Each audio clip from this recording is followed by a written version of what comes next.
Good morning, everyone, and happy Tuesday. Welcome to Thoughts and Coffee with me. My name is Sarah Barnes-Humphrey. I am the founder and host of Let's Talk Supply Chain, as well as the blended podcast that has now transitioned also into a nonprofit called the Blended Pledge. We are sponsored by Emerge and produced by Let's Talk Supply Chain, and I'm super excited to be here with you today. It is the second week of January 2022, and there is so much going on, not only at Let's Talk Supply Chain, but also in supply chain in general. We haven't left the disruptions of 2021 behind just yet. There's still a lot going on, and we're going to be talking about that today with my co-host for today, Audrey Ross. But before we do that, let's talk a little bit about what is happening over at Let's Talk Supply Chain. So we've got a brand new episode that dropped yesterday with Boardwalk Tech. You're not going to want to miss this one, because the reason why we titled this, Do You Use Excel? I mean, every time we post a meme about Excel, it goes viral and people are like, why are we still using it? Yes, I'm still using it. No, I'm not using it. But we titled this, Do You Use Excel? Because Boardwalk Tech is making it easier to transition from Excel and utilizing Excel and making that part of your digital transformation. So go and check that out wherever you subscribe to the Let's Talk Supply Chain podcast. It's episode 240, or you can go to the letstalksupplychain.com website under the Let's Talk Supply Chain podcast. What else is happening? We've got a lot of brand new shows, plus we've got some great upcoming events as well. So this Friday at 10 a.m. Eastern, DC is going to go live with her new show called Action Items, all about digital transformation. You are not going to want to miss this one. So go and check it out. AJ is going to put the link to attend this particular event. All you have to do is click attend, and you will get notified when she goes live. It's going to be a really good one. So go and check that out. We've got No Bullshipping with Hope White. This is the first time I'm seeing this graphic. It looks so good. I'm so excited for both of these new shows. She is going to be going live on the fourth Friday. So that's in a couple of weeks at 10 a.m. Eastern. And she's going to be talking about trucking and drayage and all sorts of things that you need to know about what's happening locally in your supply chains as well. So check that out. We've got Log Tech Live that happened last week. If you missed it, go and check it out on the Let's Talk Supply Chain YouTube page, because that's where all of our live shows live. They have their own playlist, so you can catch up on everything over there. Of course, we've got Thoughts and Coffee. We've also got Coming in Hot. She's coming up in 2 weeks, actually, the fourth Thursday at 12:30 p.m. Eastern, talking all about careers in supply chain, education in supply chain, and new and upcoming things that are happening. Plus, she talks about our TikTok as well. And then, of course, we've got Purpose Planet Profit with Topple. That's coming up next Wednesday at 12 p.m. Eastern, and they talk about sustainability and blockchain and traceability. I love it. I'm going to be actually on stage with Chris at Manifest. So if you're going to be in Vegas for Manifest from January 25th to 27th, I'm going to be there. So come up and say hi. I'd love to meet you guys. I'm so excited to be back on the conference scene in person. And Chris is going to be part of the panel discussion that I'm going to be running about visibility. We've got 4 vendors that are going to be on stage with me talking about how each of their solutions tackles visibility from a different angle. And it's going to be great. I love it. I cannot wait to be there with all of you. And then lastly, my monthly hustle newsletter just went out yesterday, and we talk about making an impact with sustainable resolutions. I've been talking about this for a couple of weeks, but now we just put pen to paper and released that yesterday. So hopefully you guys liked that edition of the monthly hustle as well. Well, without further ado, I mean, there's lots to talk about. The other thing that we need to talk about, Jeffrey, who I think is here in the comments, he was our winner of the Follower of the Month for December, and he just got his Let's Talk Supply Chain mug. So remember, we want you to engage with all of our. You can win this mug. for yourself as well. And then we're giving away our free supply chain dictionary over on Instagram. So if you go to the Let's Talk Supply Chain Instagram page and DM us talk with the number 1, you can get our supply chain dictionary for free. It's like 107 pages. It's a lot. Anyways, let's bring up Audrey Ross. Good morning. Good morning. How are you? It's a lot of pages in your dictionary. It is a lot of pages. I'm actually doing some TikToks, like I'm recording. Yeah. And so I do like one acronym at a time. I'm only on C, I think. But I skip a lot of them because I'm like, some of them we don't even really need. Some of them are boring. Yeah. So as always, I'm going to ask you to introduce yourself. I mean, I don't know who at this point wouldn't know who you are, but there might be some people in the audience that don't know who you are. So can you please just introduce yourself? She gets mad at me every time I ask. I'm not that. It's just I'm an Aries and I just assume everybody knows who I am. So I'm Audrey Ross. I'm here in Toronto, a very chilly, refreshing temperature in Toronto. Very cold. Very cold. Yeah, and I'm a in-house logistics and customs specialist at Orchard Custom Beauty, which is a business-to-business private labeling company specializing in cosmetics, beauty tools, and bath accessories. So here I am. Awesome. And Rhonda is with us today. I am so excited. She's back. She hasn't been live with us for a couple of months. So really, really excited to see you. And everybody who is in the audience today, I have to go over to my personal page and see who's joining us there as well. Look, Rick says, good morning and bring on that mug. Well, Rick, you could be our follower of the month. Just keep engaging with us throughout the month of January. All right. So what are we talking about today? I mean, we've got a lot to talk about. Let's talk about the question of the week, the poll that we did last week. So this whole thing is kind of about New Year's resolutions, which is really funny because I don't necessarily do New Year's resolutions. If you read my monthly hustle yesterday, you know that I don't really do New Year's resolutions, but we're asking it all over the place. And we've had some really, really great responses. Some people do it, some people don't. Some people, pick something that they want to be doing this year that they want to try out maybe, or anyways. So what do you think about New Year's resolutions? And then we'll get into the poll and see what everybody else says.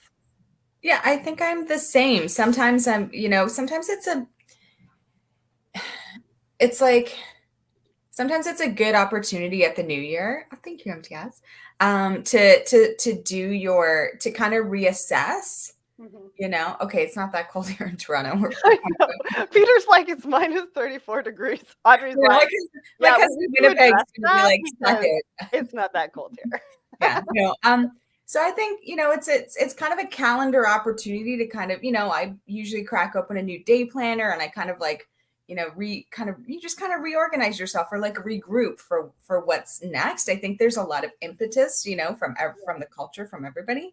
But I don't tend to do like, okay, this year I'm going to do X or, any more than I'd been already having goals that I'd been working towards. So, yeah. Well, I liked this poll. So we had 254 votes. We still have a day left.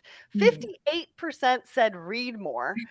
22% said learn a new hobby. 16% said other, comment below. And 4% said learn to bake something. Yeah. So the read more thing is actually very interesting. So a lot of people try to read a little bit every single day. And for me, I read every day, but I read like crime novels. Yeah. I mean, I wonder when they say read more, if they're talking about like leisure and what they want to be reading about, or if they're talking about business books. And for me, when I'm looking at business books or maybe autobiographies and things like that, I actually learn better from those through Audible. And so, it's when I'm in the car or when I have some time to really listen to a book like that. But it takes me a while, right? It takes me a little bit longer than sitting down and reading it. Interesting. But I think now to me now audiobooks and books have become blended. Yeah. I stopped sort of thinking of them separately because I listen to a ton of audiobooks. And that's probably how I do most of my reading, but I don't know. Yeah, I love audiobooks, especially when it comes, like I said, to the business ones. Yes. That's Yeah. how I learn the best. So for me, with if you read the Monthly Hustle, I was really encouraging everybody to pick a sustainable development goal as a New Year's resolution. And one of the reasons why is because we really need to focus on the planet right now, right? There's this really intense need to really focus on what we're doing and be a little bit more intentional about how we are interacting with the planet, right? And everybody talks about sustainability, and I just feel that if we really pick one of those sustainable development goals that resonates with us, and we do something maybe, I mean, daily or weekly or even monthly towards that sustainable goal, I think we can just make this place just a little bit better than how we left it in 2021. And so my word for this year is growth. Growth in a few different areas for me, both personally, professionally, and then through sustainability and diversity and inclusion, what we're doing through the nonprofit as well. And so that's how I sort of see resolutions, is the word, and then also picking something that needs just a little bit more help from us that we don't really think could be a resolution. And so that's why I wanted to talk about doing that sustainable development goals. I like that. Yeah. So I want to say hi over to Jeffrey, who won our He mug. is here. Yeah. Here. He's over on my personal LinkedIn. Imran as well is over there talking to us in the comments as well. And look, Bayram over on YouTube. Thanks so much for joining us. Says the Monthly Hustle is very inspiring. Thank you so, so much. Now, one other thing that I want to talk about. So usually we talk about my Sunday post, which is about leadership. But I thought, I don't know if all of you have seen this, but I like to share some personal fun facts on LinkedIn. And I don't know if you've seen this, but last week I shared some personal fun facts. One of them was that I had a singing teacher in high school, and she is the crazy old lady that jumps on the windshield when Adam Sandler's taking his grandmother to the old folks' home. And that is my old singing teacher that I wanted to share with everybody. The other thing was when I was in Vegas I think it was like 2001 or something for my 21st, I saw Coolio. So we were walking towards the elevators and I saw his crazy hair walking towards the elevators. And so my boyfriend and I at the time ran as fast as we could and then let up as soon as we got to the elevator because, we didn't want to look like we were rushing to get there. And he freestyled the whole way down in the elevator, which was really cool. And I had this book in my hand to get his autograph, but I didn't have a camera. And back then, I don't know if phones had a camera or my phone didn't have a camera. I don't know. But I stood there mesmerized and didn't do either. Your phone had the snake game. It did not have a camera. So I think I had the Palm Pilot with no. the pen, and it was huge, right? It was yeah. So I already had my hands full. So I'm like, excuse me. I thought it was fun to share some personal fun facts. Do you have anything that you would share as a fun fact about yourself? About me? You want me to tell people more about myself? Yes, just a little bit, Gosh. I've totally put her on the spot, guys. This is only one shot of espresso. It's not two. This is one. I'm just awkward. Okay, I'm just gonna sip my coffee because I'm not entirely sure what I want to share. Gosh, I don't know. I'm a lifelong Girl Guide. I'm doing my Girl Guides. Talk about Girl Guides because you do such amazing work over there. So I was a Girl Guide as a kid. That's we've talked a little bit about bullying on other occasions, but I was lucky because I was having a really challenging time when I was about 9, and I met this kid on the school ground who was now my best friend of a gazillion years. And so she was like, I'm in brownies. I'll talk to my mom and get you in. And I was like, okay. And so I've sort of been in Girl Guides with her ever since. And we do Girl Guides every Thursday. So now we're, of course, adults and leaders ourselves. And it's a little tricky because we've got the lockdown. So we're figuring out how we're going to keep our guides, active. But we might be able to just go outside if it's not so cold. And yeah, so Fun I fact about love me. that. One thing that people don't know about Audrey is that she's always giving back in a variety of different ways, either on a board or through Girl Guides or, through our non-for-profit for the Yeah. Blended Pledge. So I'm really glad that you shared that because that's something that I find really, endearing about you and that you do want to give back in a variety of different ways. And it just shows who you are. So thank you so much for sharing that. We've got Justin over on my personal LinkedIn. I think he liked my Coolio story. He said, LOL, this is an awesome story. I'm not sure if that was Happy Gilmore or Coolio. And if you guys have some personal fun facts, make sure to put it in the comments because I want to hear from you guys as well.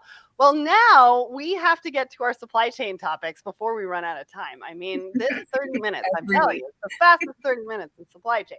All right, so let's talk about our first article. So this article I actually posted, I think I might have posted this on Sunday. Anyways, we've got a lot of comments from the community that I want to go through as well.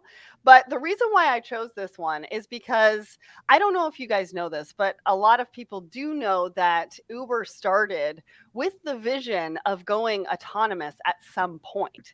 They do have, people as drivers now, but their whole vision from the very beginning was to go autonomous from what I understand. And so now they're really starting to put that into practice. So they're talking about delivery via robots in 2022, and they're talking about it being more affordable. Well, with costs rising and prices of things just rising all the time, I mean, it's really great to hear that it's going to be more affordable, but at what cost to us?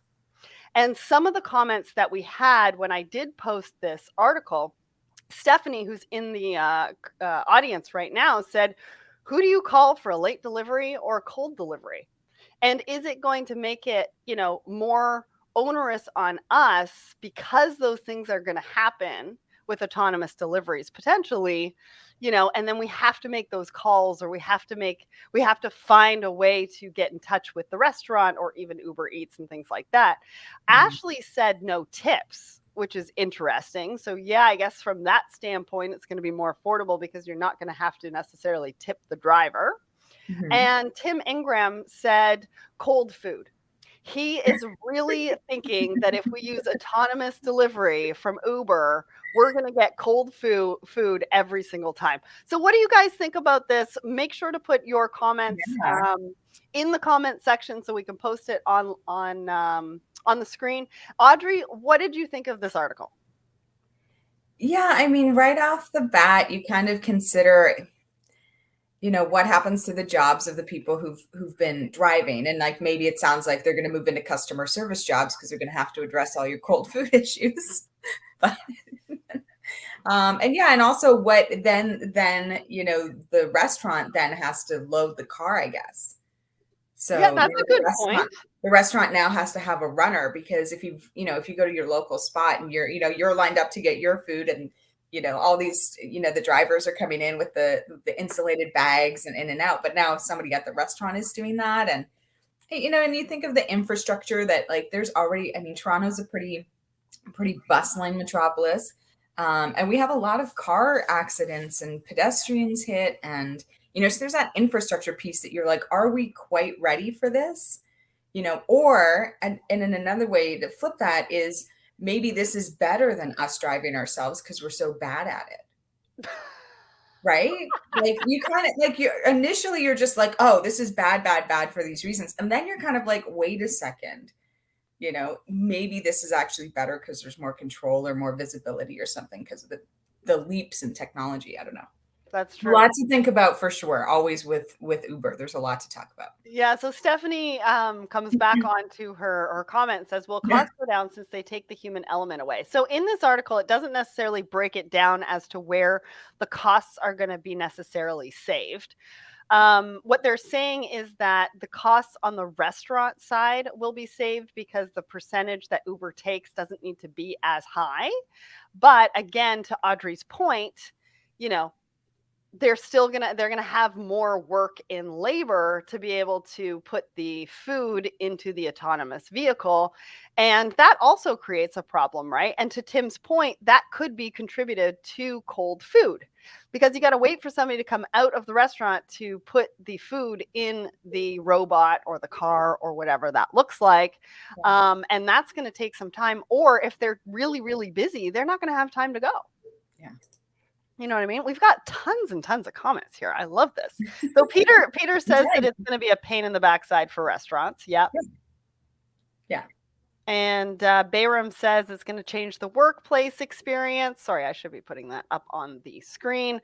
And then where do these cars park downtown when you live on the 36th floor? Yeah, so you're probably going to have to come down from the 36th floor to get your food, because I don't know. There is not somebody that's going to bring it up to you.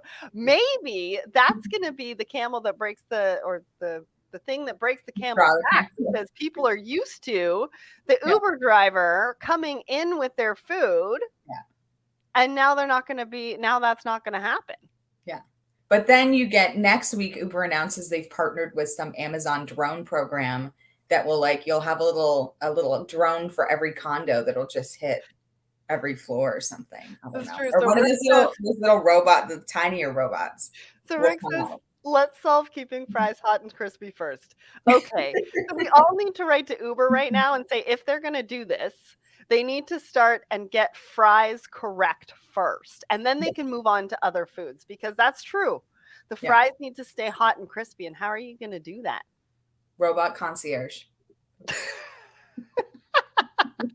I don't even know what that is, but it sounds. We're going to start our business. 5 years. It's going to be our new. Oh man, I am having way too much fun this morning. All right, we've got to get to our next one here is about Hugo Boss. So you guys have heard me. I got to get that. Okay. Gotta get that off the screen. Okay, I'm doing way too many things at once right now. So you've heard us talk about on Thoughts and Coffee about how companies are going to be thinking about their supply chains and how they're going to be thinking about what risks they actually want to be taking in their supply chain. So Hugo Boss has decided that they don't want to take the risk of bringing product in from Asia. And so they're expanding on their factory in Turkey and making 20% of their product in Europe and 30% near Europe. And so taking that element of moving goods, I mean, that's 50%. So, I mean, 50% is still most likely going to be in that realm, but I think they're going to move more and more to a localized supply chain. And that's what they're talking about in this article, which is crazy, right? So they're looking to double their sales to 4 billion euro per year by 2025. Which is a really good goal to have. I mean, talk about New Year's resolutions. Yeah. And he's saying that supply chain disruptions equal incredible challenges. But what they are doing is they're putting in a $500 million euro investment into people and machines to be able to make this happen. So what do you think about this? Yeah, I think it's interesting because we are starting to see companies make these different supply chain decisions, right? Yeah. And I mean, I think there's a twofold strategy here. I mean, custom, specific to Hugo Boss, they're coming out of a period of different ownership. And so their goals as a brand are slightly different, maybe from what they were a couple of years ago anyways.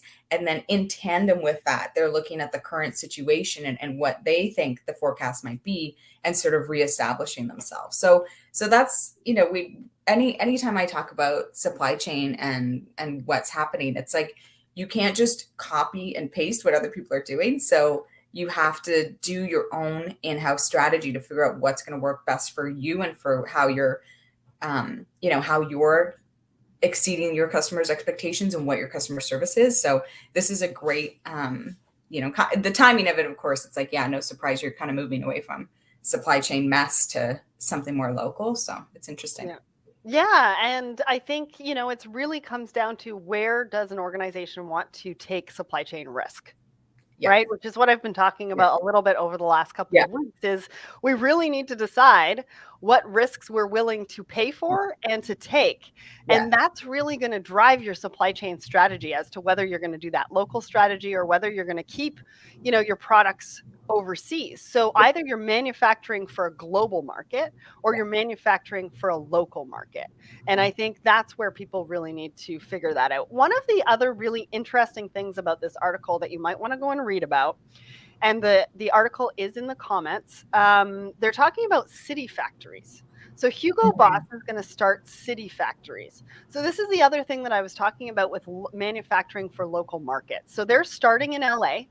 And they're going to have these city factories that are going to be smaller, on a smaller scale, but they're going to produce garments for that particular region. So I would assume that that's going to be the western part of the US, maybe the western part of Canada, and then maybe they'll be looking at New York next, or somewhere in that vicinity, maybe New Jersey, to take care of that eastern part. And I think we forget New York and Los Angeles both have like a rich and long history of garment manufacturing. There is, everybody talks about how everything's been outsourced, but there actually is quite a strong and industry in New York and Los Angeles. So absolutely, everybody's giving me a 5-minute warning. I love it. Larry started it, and everybody's like, "I'm going to get on the bandwagon." Yeah. Barham says, No. "Are these decisions based on geopolitical tensions in Asia?" I think their decisions are based on a lot of different things. I mean, especially the time that it's taking and the money that it's taking to actually move goods from Asia into North America right now. Would you agree? It's usually money. Yeah. It's usually money. All right, let's get to our last article, which is about JCPenney and DoorDash. So JCPenney is partnering with DoorDash, which I think is a really interesting partnership. You guys know I'm all about collaboration. So I love the collaborative nature of this. And what they're trying to do is they are going to be providing same-day delivery for the products in their store. And they're kind of taking a page from Target, who's they've grown massively when they implemented, I think it was Shipped in 2017, and started offering same-day delivery. The question that I have is that the products that are in a Target store are very different than products that are in JCPenney. So Target, you've got groceries, et cetera, and toiletries and things like that you might need on a same-day delivery. But JCPenney, like jackets, swimsuits, jewelry, I mean, are people really going to want that on a same-day delivery? I guess so. I don't know. I think it's one of those things, once people have been offered same day delivery, it's very hard to walk back. So we're all doing this weird competition with Amazon. And I think, the thing about delivery, like, and same with the Uber Eats conversation, we talk about convenience, which, it's convenience. It could be like people are, it's convenience. It's handy. It's like, but it becomes the expectation. But then the other side of that is when you look at, as an able-bodied person, you're like, well, why can't you wait, or why can't you go and pick it up yourself? But then when you flip it and think, with some more other views in mind, you think of moms or parents with kids at home who can't run around and do all those errands. So having it come to them, maybe is a lot easier. You think about people with any disabilities. It's like having those delivery services, are actually, making life easier. So there, again, a lot to talk about in this one. It's true. It's true. Rhonda says, are they still in business? Well, they did go into bankruptcy, but now they're trying to revive it with DoorDash and same-day delivery. So I guess only time will tell. And Peter actually said last-minute birthday gifts or Christmas Eve shopping from your couch. Before I answer that, I just want to give a shout out to John and Ezra over on my personal LinkedIn joining us. But that brings up a really interesting point. So some of the corporations or the companies like a Party City are actually implementing same-day delivery around holidays. So I think recently for New Year's Eve, they implemented same-day delivery for your New Year's Eve party goods from Party City. So they're not using it on a daily basis. They're using it based on holidays or, rush when they need to get products to their customers and their customers can't pick it up, that kind of thing. Yeah. So I think that's a really interesting concept as well, that you don't necessarily maybe need same day delivery on a regular daily basis, but you can do it on a holiday. I mean, think about Black Friday and think about how much your sales could increase on maybe a Black Friday by offering same day delivery for that weekend, potentially. Right? Instead of you crushing with other very, people. very busy right now. Yeah. And they're also, DoorDash is adding Dollar General as well. And then JCPenney is talking about collaborations all over the place. So in this article, they also mentioned a collaboration with Sports Illustrated and Forever 21. So I think the JCPenney that we've known for a number of years is going to evolve and change and look very different into 2022 and beyond. So that is pretty much it. We've got 15 seconds left. Audrey, thank you so much, as always, for joining us. She is going to be hosting Thoughts and Coffee on January 25th while I am in Vegas for Manifest. And next week, I have DC on the show. Yeah, she's going to be talking about her new live stream show as well, which I can't wait. Thank you so much to everybody who joined us today, and we will see